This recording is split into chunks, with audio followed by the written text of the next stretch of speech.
Over thinking எங்களுக்கெல்லாம் நிறைய இருக்குது. ஒரு சின்ன சின்ன பிஸ்னஸ் பண்ணுறோம், எங்களுக்கெல்லாம் ஓவர் திங்கிங் இருக்குது. நான் ஒரு ஹவுஸ் ஒய்ஃபாக இருக்கேன், எனக்கு ஓவர் திங்கிங் இருக்குது.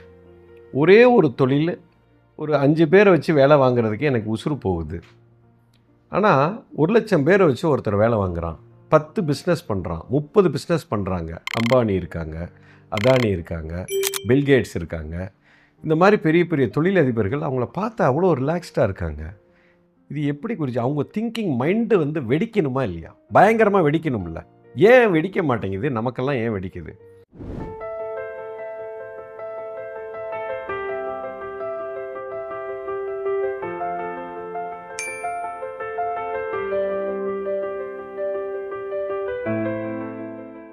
சார், இதுக்கு ஓவர் திங்கிங்க்கு நிறைய காரணம் இருக்குங்க. ஆனால் முக்கியமான ஒரே ஒரு காரணத்தை சொல்கிறேன். ஒரு மெயின் ரீசன் என்னன்னு கேட்டால் அன்சர்டனிட்டி. அதாவது ஒரு விஷயத்தை நீங்கள் 100 முடிவு எடுக்கலாம். உங்களுக்கு 100 விஷயத்துக்கு இன்றைக்கி டெசிஷன் எடுக்கிறீங்க. நீங்கள் உங்கள் பிஸ்னஸ்க்கு இன்றைக்கி 5 டெசிஷன், அவங்க 500 டெசிஷன் எடுக்கிறாங்க. ஆனால் அதில் எல்லாமே ஒரு சர்டனிட்டி இருக்குது, உங்களிடத்துல ஒரு அன்சர்டனிட்டி இருக்குது. இப்போது நான் என்ன சொல்ல வர்றேங்கிறத புரிஞ்சுக்கோங்க. இப்போ இன்றைக்கி இந்த வேலையை இப்போ உங்கள் பிஸ்னஸில் நீங்கள் எந்த பிஸ்னஸாக வேணாலும் இருக்கலாம். இந்த பர்ச்சேஸை நான் பண்ணணும் அப்படின்னு நீங்கள் இன்றைக்கி முடிவு பண்ணுறீங்க. இந்த வேலையை நான் முடிக்கணும், இந்த பர்ச்சேஸ் பண்ணணும். இந்த பர்ச்சேஸை பண்ணணும்னு நீங்கள் மைண்டுக்கு சொல்லிட்டீங்கன்னா அதுக்கு புரியாது. இந்த பர்ச்சேஸை நான் அடுத்த வாரம் பண்ணணும், புரியாது. அடுத்த வாரம் பண்ணலாம் அப்படின்னு நீங்கள் மைண்டில் சொல்லிட்டீங்கன்னா அந்த மைண்டு டென்ஷனாகவே இருக்கும். அடுத்த வாரம் எப்போ பண்ண போகிறேன்? திங்கக்கிழமை பண்ண போறியா, செவ்வாய்க்கிழமை பண்ண போறியா, புதன்கிழமை பண்ண போறியா, வியாழக்கிழமை பண்ண போறியா, வெள்ளிக்கிழமை பண்ண போறியா, நான் சனிக்கிழமை பண்ண போறியா, ஞாயிற்றுக்கிழமை பண்ண போறியான்னு அதுக்கு ஒரு பெரிய குழப்பத்துக்குள்ளே உட்காந்துருக்கும். இப்போ பாஸ்போர்ட் வேலையை நான் முடிக்கணும், அது முடிக்கலாம்ப்பா. உங்கள் மனைவி உங்கள்கிட்ட சொல்கிறாங்க, இந்த பாஸ்போர்ட்டை ரினியூவல் பண்ணிடுறேங்க, கவலைப்படாது, நான் பண்ணிடுறேம்மா, நீ ஒன்றும் கவலைப்படாதம்மா அப்படின்னு நீங்கள் சொல்லிடுறீங்க. இப்போ மைண்டுக்குள்ளே இது போட்டிங்க. இப்போ அது உள்ளே என்ன பண்ணும்? எப்பா பாஸ்போர்ட் வேலை முடிக்கணும்ப்பா, இது எப்போப்பா முடிக்க போகிறேன்? பாஸ்போர்ட் வேலை முடிக்கணும், இன்கம் டேக்ஸ் ரிட்டர்ன் நான் ஃபைல் பண்ணணும், ஃபைல் பண்ணிடுறேம்மா, கவலைப்படாத. இப்போ உள்ளுக்குள்ளே ஓடும். இப்போ உங்கள் மைண்டு ஐயோ இந்த இன்கம் டேக்ஸ் வேலை முடிக்கணுமே, அதை முடிக்கணுமே, இதை முடிக்கணுமே, இது எப்போ பண்ண போகிறேன்? என் பிள்ளைக்கு சீட்டு வாங்கணும்ப்பா, வந்த உடனே நம்ம சீட்டு வாங்கிடலாமா, ரைட்டு. இப்போ மைண்டுக்குள்ளே ஐயோ உன் பிள்ளைக்கு சீட்டு வாங்கணும். இது எல்லாமே இப்போ ஒரு 4 விஷயத்தை இப்போ உங்கள் மைண்டுக்குள்ளே போட்டிங்க. இப்போ இந்த 4 விஷயமும் எப்போ முடிய போகுதுன்னு அந்த மைண்டு கடந்து பதறிக்கிட்டே கிடக்கும் உள்ளேருந்து. இதுதான் பிரச்சனை. 4 விஷயமா 400 விஷயமான்னு தெரில. இதில் எல்லா அந்த 4 விஷயத்திலையுமே ஒரு அன்சர்டனிட்டி இருக்குது. எப்போ நான் இந்த வேலையை பண்ண போகிறேன் அப்படிங்கிற ஒரு சர்டனிட்டிக்குள்ளே நீங்கள் கொண்டு வரல. இதுதாங்க ஓவர் திங்கிங்க்கு பெரிய பிரச்சனை, மன அழுத்தத்துக்கும் உண்டான காரணம். இப்போ உதாரணத்துக்கு என் பிள்ளைக்கு நான் சீட்டு வாங்கணும். ஓகே, சீட்டு வாங்கலாம். எப்போ சீட்டு வாங்கணும்? இப்போ என்ன மாதம் இது? இப்போ February மாதம், மார்ச் மாதம், ஏப்ரல் மாதம்தான் அந்த காலேஜில் அட்மிஷன் ஸ்டார்ட் ஆகும். ஏப்ரல் மாதம் எப்போ ஸ்டார்ட் ஆகும்? ஃபஸ்ட்டு வீக்கில் ஸ்டார்ட் ஆகும். ஃபஸ்ட்டு வீக்கில் எப்போது? ஒரு 4-5 தேதியில் அப்ளிகேஷன் ஃபார்ம் கொடுப்பான். கவலைப்படாத. அப்போ 4-5 தேதியில் அந்த அப்ளிகேஷனை வாங்குறது தான் என் பிள்ளையோட சீட்டுக்கான ஃபஸ்ட்டு ஒர்க்கு. அதுக்கு முன்னாடி எனக்கு ஒர்க்கே கிடையாது. நீ கவலையப்படாத. ஏப்ரல் 5ஆம் தேதி நம்ம அந்த ஃபார்மை வாங்கிடுவோம், அது வரைக்கும் நீ வரி பண்ணாத.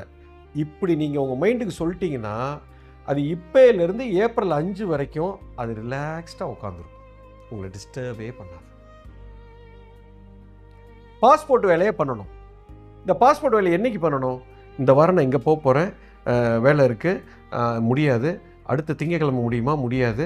அடுத்த புதன்கிழமை முடியுமா? முடியாது. ஓகே, இப்போ அடுத்த 10 நாளைக்கு எனக்கு முடியாது. சரி, ஏப்ரல் மாதம் 10ஆம் தேதிக்கு மேலே தான் 12ஆம் தேதிக்குள்ளே, இந்த 2 நாளுக்குள்ளே இந்த பாஸ்போர்ட்டுக்கு தேவையான டாக்குமெண்ட்ஸ் வேலையை நான் பண்ணுறேன். கவலையப்படாத. நெக்ஸ்ட்டு 10 டேஸ்க்கு என்னால் முடியாது. அந்த ஏப்ரல் 12, 13 நான் பண்ணிடுவேன். இப்படி நீங்கள் மைண்டுக்கு சொல்லிட்டீங்கன்னா ஏப்ரல் 12ஆம் தேதி வரைக்கும் அது பேசாமல் உட்காந்துரும், அமைதியாக இருக்கும், மைண்டு டிஸ்டர்பே இருக்காது. அந்த பாஸ்போர்ட் பற்றின திங்கிங் உங்களுக்கு வரவே வராது. இந்த டாக்குமெண்ட்டை கொண்டு போய் ஆடிட்டர்கிட்ட கொடுக்கலாம். அப்படின்னீங்கன்னா அது டென்ஷன் ஆகிட்டே இருக்கும். இன்றைக்கி முடியாது, நாளைக்கு முடியாது, நாளான்னைக்கு முடியாது, 4 நாளில் பண்ணிடலாம். இன்றைக்கி என்ன கிழமை? இன்றைக்கி செவ்வாய்க்கிழமை. சரி, சனிக்கிழமை அன்றைக்கி நம்ம கொடுத்துட்றோமா? கவலைப்படாது, மைண்டு செட்டில் ஆகிடும். சனிக்கிழமை வரைக்கும் அது பேசவே பேசாது. சனிக்கிழமை அன்றைக்கி சொல்லும், டேய் ஆடிட்டர் இன்றைக்கி போகணும்டா. சரி சொல்லுங்கள், சனிக்கிழமை அன்றைக்கி உங்களுக்கு எமர்ஜென்சி ஒர்க் வந்துருச்சு. ஆமாம், நான் சொன்னேன் சனிக்கிழமை போகலான்னு. இன்றைக்கி ஒரு எமர்ஜென்சி ஒர்க் வந்துருச்சு, இப்போ இன்றைக்கி என்னால் முடியாது அப்படின்னு சொல்லிட்டு விடக்கூடாது. அடுத்து ஒரு தேதியை ஃபிக்ஸ் பண்ணணும். திங்கக்கிழமை நான் பண்ணுறேன், ரைட்டு, உள்ளே என்ட்ரி போயிடும், அவன் ரிலாக்ஸ் ஆகிடுவான். ஆனால் அவன் கேள்வி கேட்பான். சனிக்கிழமை அன்றைக்கி நான் பண்ணலைன்னு சொல்லிட்டு அந்த கேள்விக்கு நீங்கள் பதில் சொல்லலைன்னா அடுத்த பதில் வர்ற வரைக்கும் அவன் உங்களை திங்கிங் பண்ணிக்கிட்டே இருக்கும், உங்களை டென்ஷன் ஆக்கிட்டே இருக்கும். நீங்கள் 4 வேலை பண்ணலாம், 4000 வேலை பண்ணலாம், பாயிண்ட் அது இல்லை. ஒவ்வொரு வேலைக்கும் ஸ்பெசிஃபிக்காக டேட்டு, சர்டனிட்டி, டைமு, இன்ஸ்ட்ரக்ஷன் கொடுத்து உங்கள் மைண்டுக்கு சொல்லுங்கள். அவன் அமைதியாக உட்காந்துருப்பான். எதையும் லூஸ் எண்டாகவே விடாதீங்க. நீங்கள் லூஸ் எண்டாக விட்டீங்கன்னா அன்சர்டனிட்டிக்குள்ளே போயிடும். அன்சர்டனான ஒரு விஷயந்தான் உங்களுக்கு திங்கிங். இது நடக்குமா நடக்காதா, இது நான் செய்வேனா மாட்டேனா, இது இப்படியா அப்படியா, டவுட்டே வேண்டாம். ஒரு டெம்பரரியாக ஒரு டேட்டை ஃபிக்ஸ் பண்ணுங்க. எந்த சின்ன வேலையாக இருந்தாலும் சரி, பெரிய வேலையாக இருந்தால், நாளைக்கு ஹோட்டலுக்கு போகணும், நான் டின்னருக்கு போகணும் அப்படின்னு சொன்னீங்கன்னா மைண்ட் வந்து எப்போ போகிற, டின்னருக்கு போகணும், எப்போ போகிற, அவன் டென்ஷனில் உட்காந்துருப்பான். நாளைக்கு 8 மணிக்கு போகலாம்ப்பா, நான் டின்னருக்கு 8 மணிக்கு போகிறேன். மாற்றிக்கங்க. நாளைக்கு காலையில் 8 மணிக்கு உங்கள் போக முடியாமல் போயிடுச்சா, டைமை மாற்றுங்க, 10 மணின்னு மாற்றுங்க, தப்பு இல்லை. ஆனால் இப்போ ஏதோ ஒரு விஷயத்தை செய்யணும் அப்படின்னா அதுக்கு டைமு எல்லாத்தையும் ஃபிக்ஸ் பண்ணிவிட்டு விட்டுருங்க. திங்கிங்கே இருக்க, ரிலாக்ஸ்டு. செஞ்சு பாருங்கள், புரியும். ஒரு பெரிய மனுஷன் ஒரு 100 விஷயத்தை அவங்க ஹேண்டில் பண்ணுறாங்க அப்படின்னா எல்லாத்தையும் ஃபிக்ஸ் பண்ணிவிடுவாங்க. ஃபிக்ஸ் பண்ணிட்டீங்கன்னா மைண்ட் டிஸ்டர்ப் பண்ணாதுங்க. இப்போ உங்கள் பிள்ளைக்கு கல்யாணம் டேட் ஃபிக்ஸ் பண்ணுறீங்க, கல்யாணம் டேட் ஃபிக்ஸ் பண்ணலைன்னா டென்ஷன் ஆகிடும். டேட் ஃபிக்ஸ் பண்ணியாச்சு, 7 மாதம் கழித்து செப்டம்பர் மாதம் 8ஆம் தேதி கல்யாணம் முடிஞ்சு போச்சு. இனி இந்த கல்யாணத்தை பற்றி உங்களுக்கு ஓவர் திங்கிங்கே இருக்காது, மண்டபத்தை பற்றி ஓவர் திங்கிங்கே இருக்காது.